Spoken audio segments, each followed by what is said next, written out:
Hello everyone. So in this particular video we are going to start a new series about Snowflake. In this particular series we are going to learn about Snowflake from a basic to the advanced level. As we all know, Snowflake is one of the most demandable skills in the current market.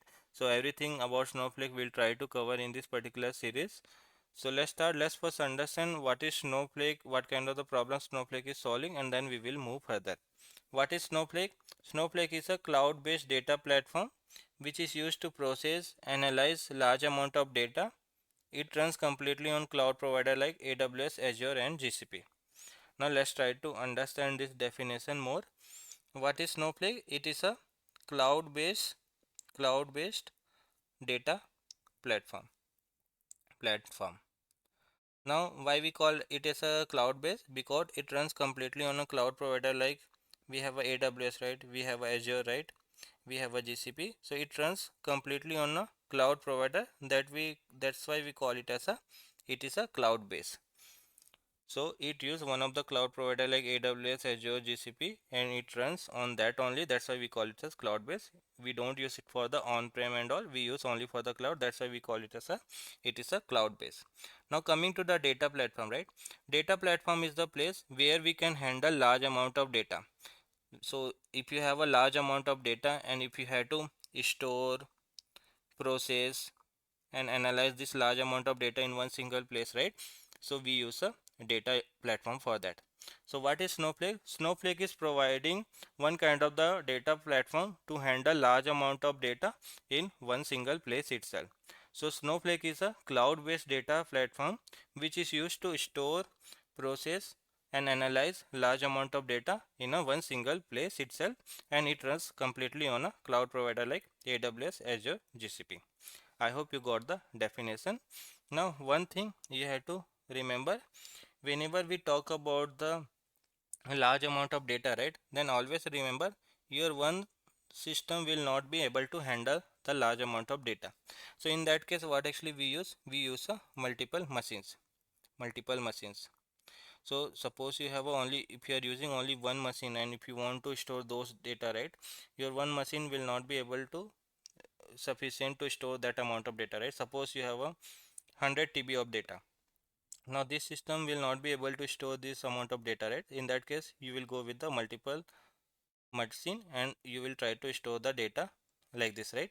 Similarly for the processing perspective also, right, you have 100 GB of data, right? To process that you require a CPU and RAM, right? So one machine will not be able to handle those amount of data. So in that case what actually we use a multiple machine and we try to process in a parallel way. So this is the basic concept of parallel processing.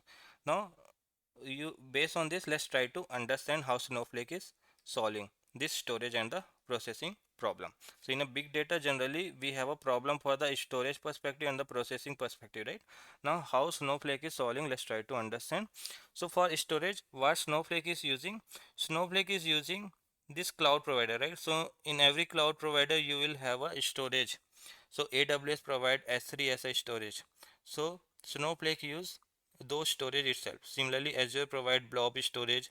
Similarly, GCP provide a Google Cloud storage. So whatever this cloud provide the storage, right? Snowflake use that and store the data there itself. So in a Snowflake, if you will store any data, right, that will get stored into here itself in the cloud provider cloud provider storage itself. So storage problem is solved, right? Now coming to the process.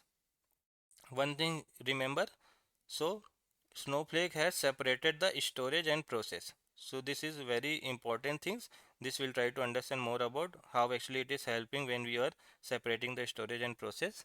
Now let's come to the processing part. In the processing, so if you require a multiple machine, right, then in that case you have to create a multiple VMs. You require a multiple server. You have to handle the physical servers and all, right? So how Snowflake is handling this, all the infra creation, all the infra management, all the VMs creation, everything is handled by a Snowflake itself. Means you do not have to worry about the infra creation, infra management, VM creation and all. Everything is handled by a Snowflake itself. What you have to do from processing perspective, you just have to create a warehouse. Suppose you want to create one warehouse, you just have to write a command like create warehouse where wr1, then one warehouse will be created. Similarly, if you want to create another warehouse, you can create that, and you will have option to resume this warehouse, you will have option to stop this warehouse. Means apart from this, everything about processing using a multiple machines, multiple machine creation and all, right, everything is handled by a Snowflake itself. So that's how actually it is helping. Means you have to only focus on your development parts, you have to when to start, when to stop your warehouse, those part only you have to focus, and everything is handled by a Snowflake itself. That's why it's a very useful and very demandable in a current market. What is Snowflake? It is a cloud-based data platform which is used to store, process and analyze large data in a one single place itself. Now let's discuss what kind of the problem Snowflake is solving. The first problem is like scaling issue. So in a traditional database, the first problem we have is about the scaling. So old system, storage and compute are tightly coupled, but here storage and the compute are separated. So scaling was difficult in a older system, but Snowflake is solving independent scaling, means it has separated the storage and compute. So scaling issue in a traditional database, the Snowflake is able to solve because it has separated the storage and the compute.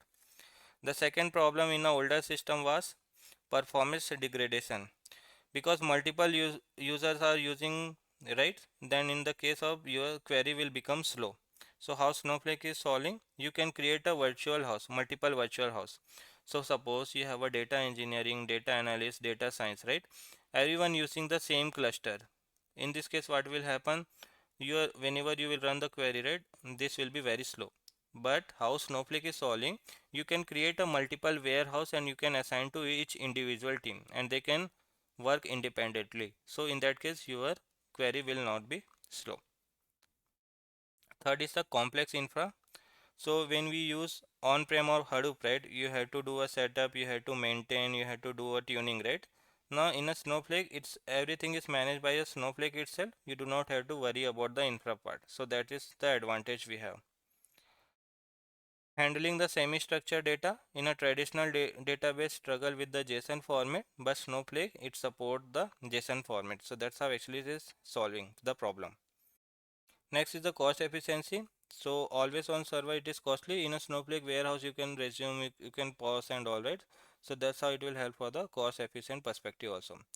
So I hope you got the idea about the Snowflake, what is Snowflake, what kind of the problem it is solving. So yeah, that's it in this. So thanks.